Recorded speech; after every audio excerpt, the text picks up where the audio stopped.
Ingat, satu-satunya ibadah yang tetap bertahan sampai di surga hanya zikir. Aku akan terus, kata Allah SWT, bersama dengan hambaku bila ia sibuk mengingatku. Kedua bibirnya terus bergerak untuk menyebut namaku. Sebelum melanjutkan kajian ini, dukung dakwah Islam dengan cara subscribe, nyalakan lonceng notifikasi, like, dan tinggalkan komentar terbaik Anda. Jazakumullahu khairan katsiran. Kuburan adalah sebuah tempat yang harus kita lewati semuanya. Bagaimanapun Bapak Ibu menjaga kesehatannya, kemudian menjaga makanannya, olahraga, istirahat yang cukup, namun di saat ajal datang, pasti semua kita akan meninggal dunia. Dan semua yang apa kita lakukan selama di dunia, kalau sudah sesuai dengan perintah Allah Subhanahu wa Ta'ala, maka tentu saja kita akan mendapatkan balasan kebaikannya. Dan siapapun yang melakukan perbuatan buruk dari yang hal-hal melanggar apa yang Allah telah larang, maka juga dia akan mendapatkan hukumannya. فَمَنْ يَعْمَلْ مِثْقَالَ ذَرَّةٍ خَيْرًا يَرَهُ.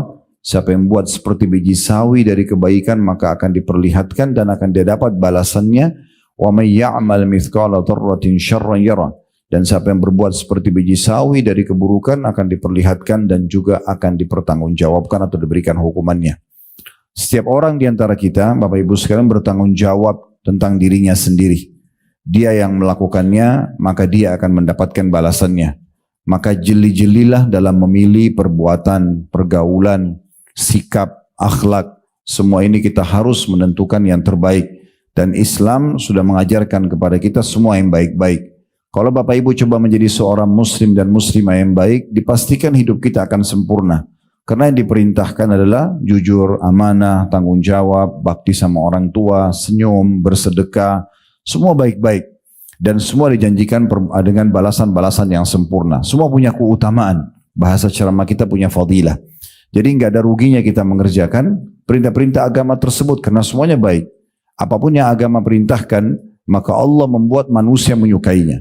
Kita akan suka bergaul dengan orang jujur, orang yang murah senyum, orang yang dermawan, orang yang soleh kalau bahasa ringkas agama kita, dan soleha.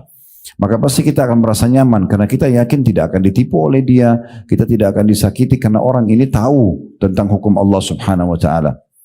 Dan ini kita tidak masuk dalam bahasan kita kalau ada kasuistik ya. Misal Bapak Ibu pernah bertemu dengan satu orang di pengajian lalu dia menipu, nggak boleh dipukul rata karena itu dia sendiri, dia pribadi. Umumnya majlis ilmu seperti ini, masjid rumah Allah, orang yang menutup aurat dengan baik, itu adalah orang-orang yang baik. Karena tidak mungkin orang mau luangin waktu duduk ya, sekian lama, sekian jam untuk mendengar, menutup aurat, berhati-hati dalam pendapatan dia di luar sana, kecuali memang karena dia takut kepada Allah Subhanahu wa Ta'ala dan dia ingin selamat dari siksa kubur, dari hisab hari kiamat dan masuk neraka. Jadi kalau ada satu dua orang yang salah, itu jangan dijadikan sebagai tolok ukur. Karena memang ada juga sebagian orang yang betul-betul memang tidak ada iman dalam hatinya, dia jadikan majelis ilmu, masjid sebagai tempat untuk menipu, sebagai tempat untuk melakukan pelanggaran-pelanggaran agama, dan itu tidak bisa dijadikan tolok ukur. Karena memang di masa Nabi Muhammad SAW sendiri, memang ada orang-orang yang menjadi orang munafik, dan ada juga orang yang menjadi pelaku maksiat. Dan di masa Nabi SAW ada pezina yang dicambuk dan dirajam, ada pencuri dipotong tangannya, ada pembunuh dihukum mati, ada juga pelanggar-pelanggar, tapi mereka tidak bisa dijadikan sebagai tolok ukur kalaupun mereka masuk di komunitas yang baik. Ya. Begitu juga teman-teman sekalian, orang yang melakukan dari keburukan-keburukan, Allah buat di mata manusia dibenci. Pasti kita tidak nyaman bergaul sama pembohong, orang yang kasar, orang yang suka menipu. Sekali aja kita tahu dia punya sifat buruk itu, maka mungkin kita sudah menjauh dari dia. Allah buat memang perbuatan-perbuatan buruk yang Allah haramkan dibenci oleh manusia. Jadi kalau Bapak Ibu sekalian menjadi wanita yang saleh dan laki-laki yang saleh, pastikan Anda akan dicintai oleh makhluk dan dicintai oleh Allah Subhanahu wa Ta'ala. Dan kalau Anda buat pelanggaran-pelanggaran agama, Allah benci dan Allah buat makhluk benci. Makanya dalam sebuah hadis yang sahih kata Nabi SAW, kalau Allah mencintai seorang hamba karena kekuatan imannya, ilmunya dan amal solehnya, yang paling pertama Allah panggil Jibril alaihissalam. Lalu Allah mengatakan, hai Jibril, sungguhnya aku mencintai fulan, cintailah dia. Allah suruh Jibril mencintai kita. Kemudian lalu Jibril menyeru di langit sambil mengatakan, Ya, sesungguhnya dan disuruhkan juga di bumi, sesungguhnya Allah telah mencintai fulan maka cintailah dia. Maka dia pun dicintai oleh seluruh makhluk di langit sana dan juga di bumi, ya. Maka Allah pun memberikan dia penerimaan di muka bumi. Maksudnya orang akan merasa nyaman, temannya banyak, keluarganya nyaman sama dia, selalu orang kenang kebaikan-kebaikannya. Nah, itu cirinya Allah mencintai dia. Sebaliknya, kalau Allah membenci seorang hamba karena banyaknya pelanggarannya, kemaksiatannya, suka dusta, suka mengganggu, suka menipu, dan segala macam hal. Kalau Allah membencinya, maka Allah akan memanggil Jibril alaihissalam. Lalu mengatakan, hai Jibril, aku membenci fulan, bencilah dia.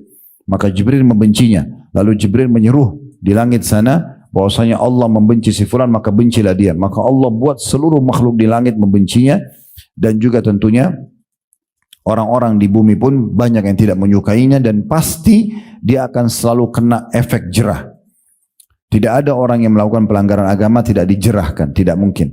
Dia sering bohong misalnya, pasti akan kebongkar. Dia sering menipu, pasti akan kebongkar. Dia ganggu orang, pasti akan kebongkar, dan akan mempermalukan diri dia sendiri. Itu semua tujuannya supaya dia berhenti dari kesalahan dia. Kalau tetap saja dia lakukan, dia pindah misalnya dari kota ke kota yang lain, di sana lagi dilakukan, di sana juga akan diperhinakan. Terus begitu sampai akhirnya puncaknya dihukum, disiksa kubur, dan juga di akhirat sana. Oleh karena itu teman-teman sekalian, majelis ilmu seperti ini tujuannya adalah bagaimana kita memahami hukum Allah dan menerapkan dalam hidup.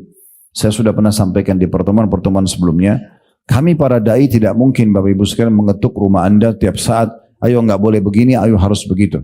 Tapi Bapak Ibu harus menentukan itu. Datang ke majelis ilmu seperti ini atau dengarkan sekarang di media, dan dengarkan dengan tulus dan ikhlas dengan tujuan supaya Bapak Ibu punya panduan hidup. Juga poin penting, setiap kali kita adakan pengajian seperti ini, apapun yang sedang kita bahas, berarti kita membahas ini untuk ke depan. Tidak ada bahasan kita bermaksud sekarang ke belakang. Misal kalau kita bahas tentang kejujuran, kalau misalnya ada yang hadir, dia suka bohong, bukan berarti kita menyinggung dia. Tapi kita sedang membahas dan Allah sedang sampaikan ke kuping dia, dan di dalam tersapi dalam hati dia dan terenungi dalam pikiran dia, oh ternyata saya harus jujur ya, saya nggak boleh bohong, supaya dia perbaiki mulai hari ini ke depan. Tujuan majelis ilmu seperti itu. Ya. Kalau hari ini kita akan bahas kunci sukses yang ke-6 adalah zikir kepada Allah, maka kita akan bahas sekarang ke depan. Jadi kalaupun yang lalu-lalu sudah Bapak Ibu terbiasa dengan zikir, maka berarti sekarang lebih giat lagi.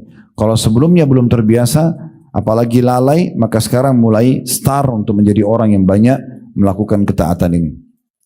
Ingat teman-teman sekalian, saya bukan menakut-nakuti, tapi semua kuburan yang Bapak Ibu biasa lewatin, gundukan tanah dan batu nisan, itu manusia yang sama dengan kita di dalam sana. Dan kita pun akan sama dengan mereka. Kalau hari ini kita mengkafani saudara kita, kerabat kita, kalau kita memikulnya di geranda dan disolati jenazahnya lalu diantar ke kuburan, kemudian menjadi kenangan manusia beberapa hari saja, oh ibu itu, oh bapak itu, habis itu selesai, akan hilang semua kenangan dia.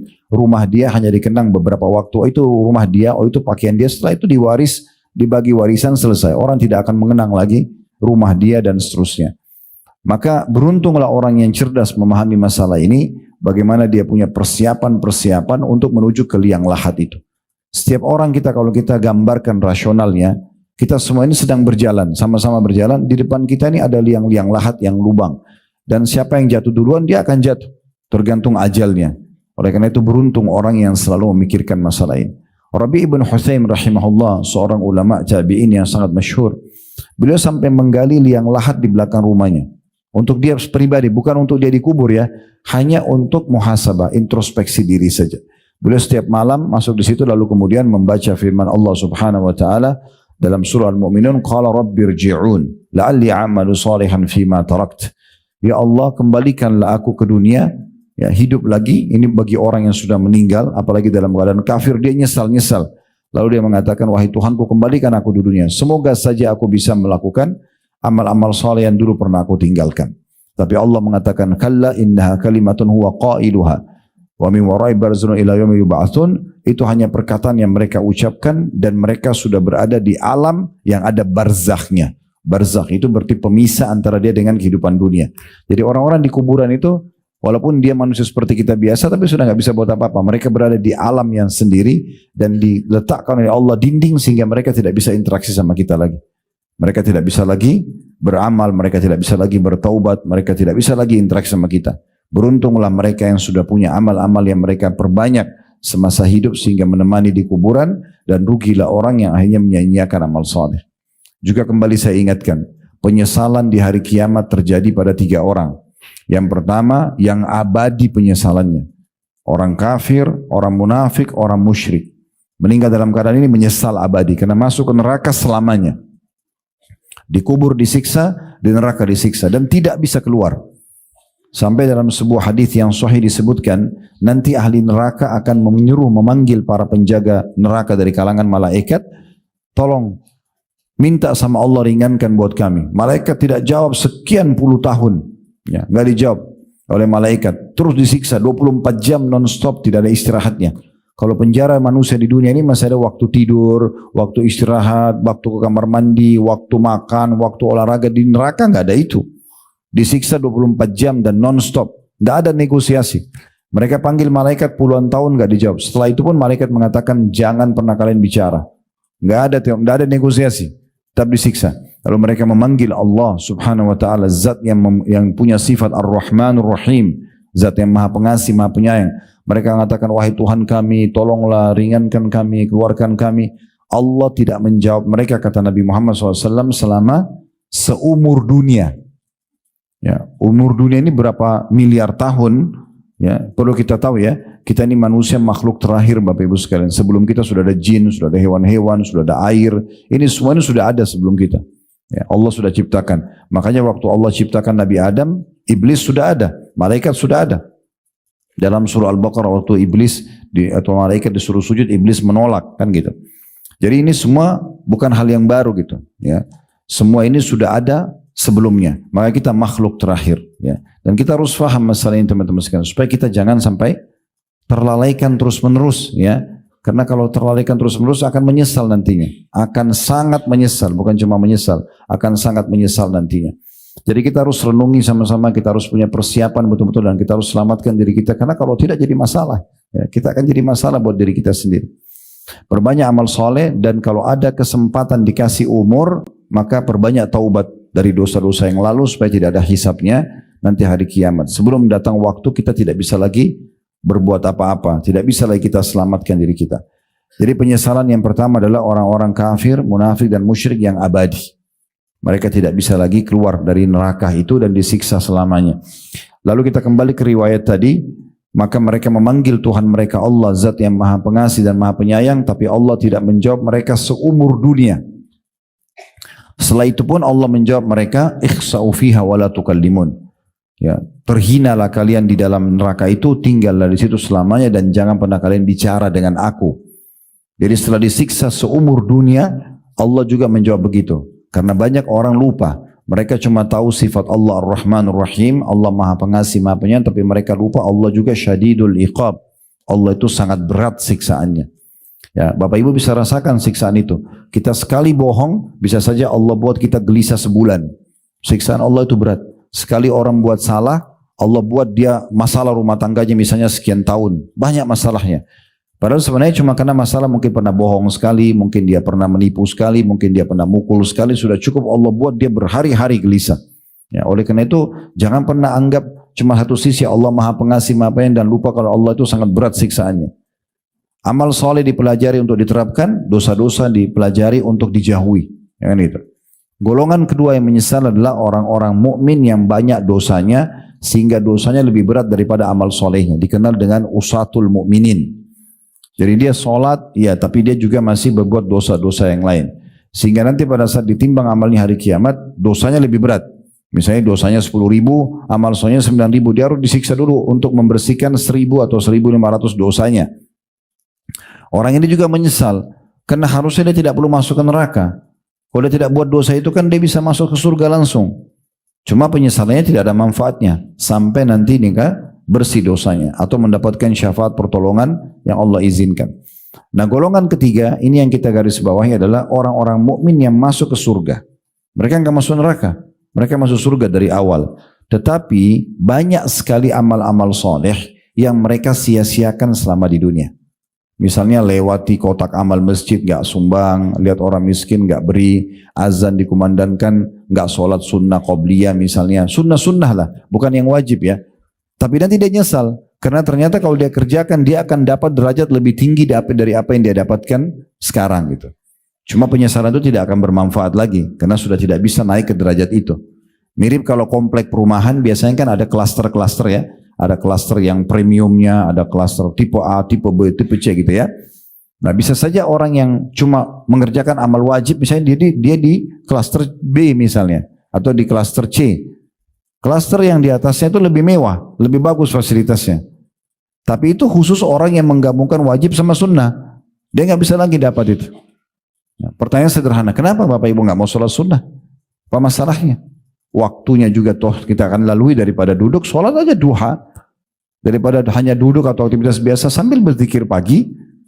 Kenapa nggak sholat ba'diyah? Kenapa nggak sholat malam? Masalahnya apa? Gitu kan? Orang lain bisa kerjakan, kenapa kita tidak kerjakan? Itu akan mendatangkan penyesalan nanti, karena ternyata itu membawa derajat yang tinggi di surga.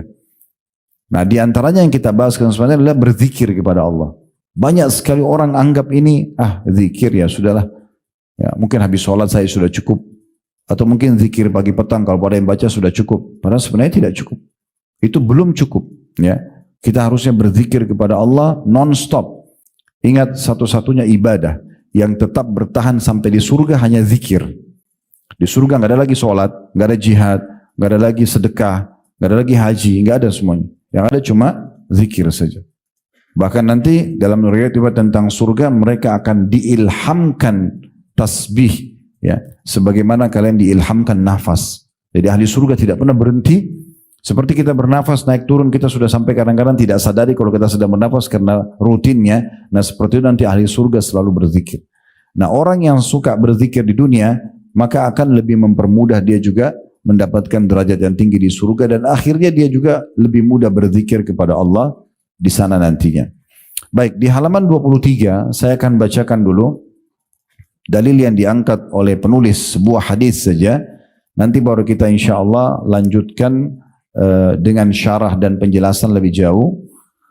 Yaitu kunci sukses yang keenam, selamatkan dari siksa kubur, berzikir atau mengingat Allah. Disebutkan hadis dari Mu'adz bin Jabal. Mu'adz bin Jabal radhiyallahu anhu, beliau mengatakan, "Ma'amila adamiyun amalan anjalahu min azabillahi min zikrillah." Terjemahannya, tidaklah seorang anak Adam melakukan satu amalan yang lebih menyelamatkannya dari azab Allah dibandingkan zikir pada Allah. Itu hadis ada footnote di bawah, diriwayatkan oleh Imam Malik, Tirmidzi dan Ibnu Majah. Hadis ini ya memberikan gambaran kepada kita teman-teman sekalian bagaimana agungnya zikir itu. Sampai-sampai ya di sini Mu'adz bin Jabal radhiyallahu mengatakan, pastikan tidak ada sesuatu yang paling cepat dan paling mudah menyelamatkan orang dari siksa Allah kecuali zikrullah. Sebagian ulama mengatakan kalau ada orang pas terjerumus dalam dosa pun kemudian dia berzikir kepada Allah, misalnya dia terbuka pintu interaksi sama lawan jenis, dia mau terjerumus pada zina, kalau dia sempat ucapin saja astagfirullah, itu tiba-tiba kayak seperti ada tameng gitu, kayak dia muncul rasa takut, dia khawatir, dia bisa tidak lanjutkan. Orang pencuri, orang apa saja, atau mungkin orang lagi duduk gosipin orang, tiba-tiba ada yang mengatakan astagfirullah, itu satu kali ucapan saya sudah cukup membuat orang jadi hati-hati. Apalagi kalau dia segera berzikir lebih banyak, maka akan membuat dia jauh daripada perbuatan dosa itu. Berarti juga selamat dari hukuman yang bisa datang dari perbuatan dosa tersebut. Ya, jadi zikir ini sangat besar sekali manfaatnya. Baik, karena penulis hanya mengangkat sebuah hadis, maka saya akan coba bacakan untuk Bapak Ibu sekalian dari kitab Sahih At-Targhib Tarhib. Ya, kitab As-Sahih At-Targhib Tarhib ini insya Allah nanti kalau tidak ada halangan saya akan kirim ke tim, nanti tim akan kirim ke ketua majelis ta'lim dan bisa dikirimkan ke Bapak Ibu ya, nanti bisa dibuka PDF-nya di di rumah ya. Yang jelas ada kitab zikir khusus ya, kitab zikir khusus ya, diangkat oleh Al-Mundhiri namanya. Al-Mundhiri pengarang buku At-Targhib Tarhib. Kitab At-Targhib Tarhib ini termasuk kitab yang sangat kami referensikan ya, karena khusus membahas tentang janji-janji Allah di ibadah yang kita kerjakan dan juga khusus membahas ancaman-ancaman Allah di dosa yang kita kerjakan. At-targhib artinya hadis-hadis yang berisikan motivasi untuk mengerjakan ibadah, keutamaan-keutamaannya lah, ya. Semua masalah perintah dalam agama di situ disebutkan hadis-hadisnya oleh Al-Mudhiri rahimahullah tentang keutamaannya. Dan at-tarhib artinya ancaman, ya, bagi pelanggar dosa, ya, ancaman bagi pelanggar dosa, dan itu kena hukumannya. Dari sini diangkat hadis-hadis tentang masalah ancamannya. Riba itu apa ancamannya, zina apa ancamannya. Jadi saya sangat rekomendasikan untuk Bapak Ibu baca buku ini, dan bukunya sangat mudah untuk dibaca. Nanti dalam bentuk PDF akan dikirim ke panitia. Nanti panitia insya Allah baru share ke Bapak Ibu sekalian, ya. Tapi mungkin bukan sekarang, tapi selepas kita ta'lim. Sekarang fokus saja dengarkan apa yang ditulis oleh beliau. Dan yang akan dikirim nanti adalah buku judulnya Sahih At-Targhib Tarhib. Sahihnya. Maksudnya adalah setelah menelusuri buku Al-Mundhiri, ya, oleh Al-Albani rahimahullah, Syekh Albani mengeluarkan hadis-hadis yang lemah. Lalu beliau menukil dan hanya menulis di situ buku, di dalam buku itu hadis-hadis yang sahih dan hasan saja. Lalu kemudian beliau mengatakan judulnya Sahih At-Targhib Tarhib. Jadi insya Allah nanti buku ini kalau Bapak Ibu baca nggak perlu khawatir ini sahih nggak hadisnya, karena buku ini sudah sahihnya. Baik, ada satu kitab dari kitab-kitab ini, dari kitab-kitab yang ini kurang lebih 6 jilid terjemahan bahasa Indonesia, ya. Di jilid 3-nya ada khusus tentang masalah zikir. Misal contoh, beliau menyebutkan tentang adanya anjuran memperbanyak zikir kepada Allah subhanahu wa ta'ala. Hadis yang pertama dengan sanad sahih dari hadis Abu Hurairah radhiyallahu anhu, bahwasanya Rasulullah SAW bersabda, yaqulullahu ana inda dhanni abdi bi, saya sesuai dengan prasangka hambaku, ya. Wa ana ma'hu idza dzakarani, dan aku akan selalu bersamanya kalau dia mengingatku, berzikir kepadaku, maka Allah akan selalu mendampingi kita.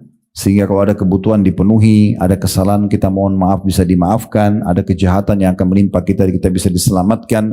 Itu maknanya aku akan selalu bersamanya, menjaganya, melindunginya, memenuhi kebutuhannya kalau dia mengingatku. Fa in dzakarani fi nafsihi dzakartuhu fi nafsi. Kalau seandainya dia mengingatku di dirinya, maka aku pun akan mengingatnya di diriku, kata Allah. Wa in zakarani fi mala'in zakartu fi mala'in khair minhum. Kalau dia mengingatku di kerumunan orang banyak, kayak ibu lagi dan bapak sekalian lagi di pasar, lagi di mall, lagi di jalan, tapi sambil berzikir kepada Allah, ya. Maka aku pun akan menyebut-nyebutnya dan mengingatnya di depan kelompok yang lebih baik daripada mereka, maksudnya di depan para malaikat. Allah membanggakan, ini lihat si fulan atau fulana sedang mengingatku, ya. Allah membangga-banggakan di depan para malaikat. Wa in taqarraba ilayya shibran taqarrabtu ilaihi zira'an. Kalau dia mendekatkan diri kepadaku sejengkal saja, aku akan dekatkan diri kepadanya sehasta. Jadi sedikit kita coba dekatkan diri sama Allah kayak begini, 1 jam dengarin ceramah misalnya, udah cukup untuk membuat Allah subhanahu wa ta'ala mendekatkan diri kepada kita, ya. Sedikit kita berusaha, sedikit kita taubat, istighfar beberapa kali, sedikit kita sholat sunnah misalnya, sudah cukup kita merasa ada kedekatan diri sama Allah. Kayak lebih hati-hati dari pelanggaran, lebih semangat mengerjakan ibadah, maka sejengkal saja Allah sehasta. Dan kata Allah, wa in taqarraba ilaihi dzira'an taqarrabtu ilaihi ba'an. Kalau dia dekatkan diri kepadaku sehasta, ya, maka aku dekatkan diri kepadanya sedepa. Ya, kalau dia sejengkal, aku sesiku. Kalau dia sesiku, aku selengan, gitu, ya.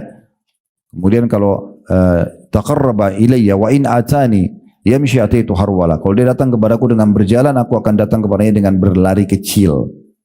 Ya. Jadi maksudnya ini adanya motivasi dari Allah subhanahu wa ta'ala agar kita banyak berzikir kepada Allah subhanahu wa ta'ala.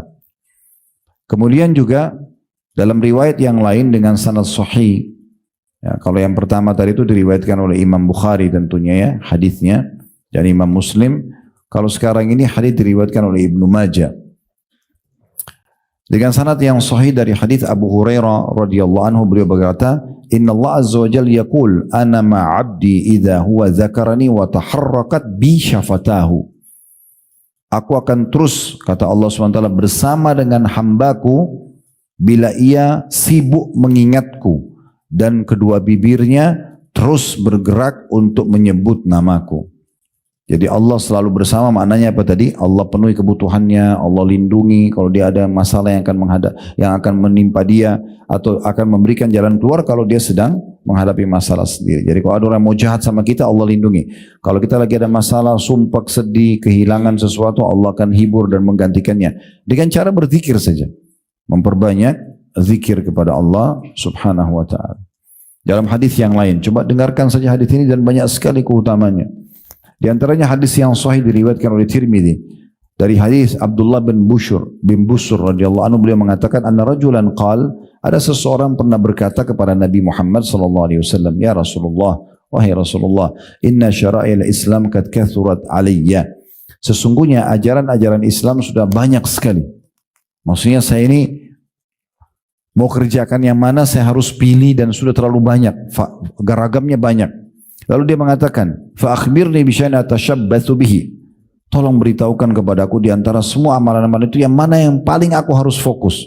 Tetap kerjakan, tapi kira-kira aku jangan tinggalkan apa? Supaya betul-betul bisa mendapatkan rahmat Allah, dapat pengampunan, bisa selamat di dunia, datang rezekinya, semua masalah yang bisa terpecahkan di akhirat juga selamat. Maka kata Nabi SAW, qala la yazaru lisanuka ratban min dzikrillah.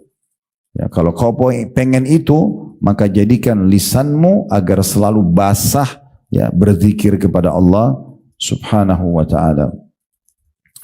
Dalam riwayat yang lain juga, teman-teman sekalian, ya, hadis Muadz bin Jabal radhiyallahu anhu, beliau mengatakan, inna akhira kalamin faraktu alaihi Rasulullah sallallahu alaihi wasallam.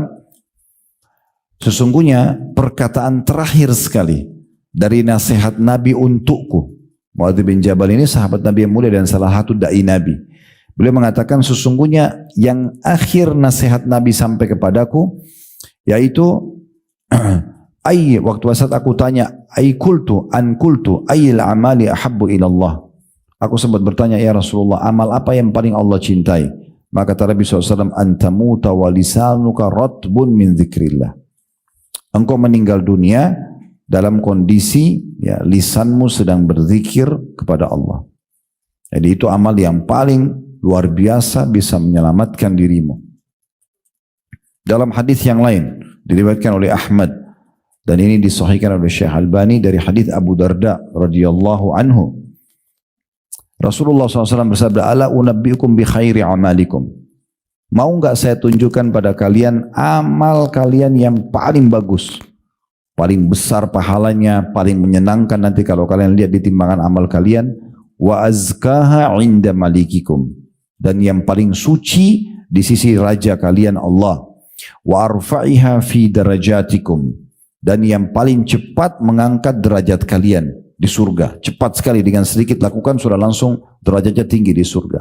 Wa khairi lakum min infaqi dzahabi wal wariq, dan lebih bagus lagi, pahalanya lebih besar daripada kalian menginfakkan di jalan Allah emas dan perak.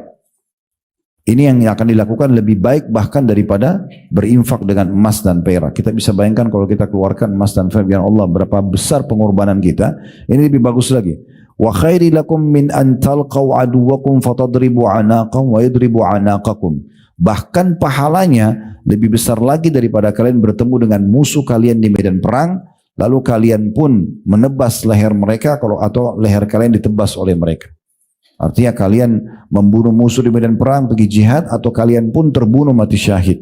Ini masih lebih bagus lagi dari itu. Jadi saya ulangi, luar biasa ya. Kata Nabi SAW, maukah saya sampaikan amal yang paling baik? Ini keutamaan pertama. Yang kedua, paling suci di sisi Tuhan kalian. Ya.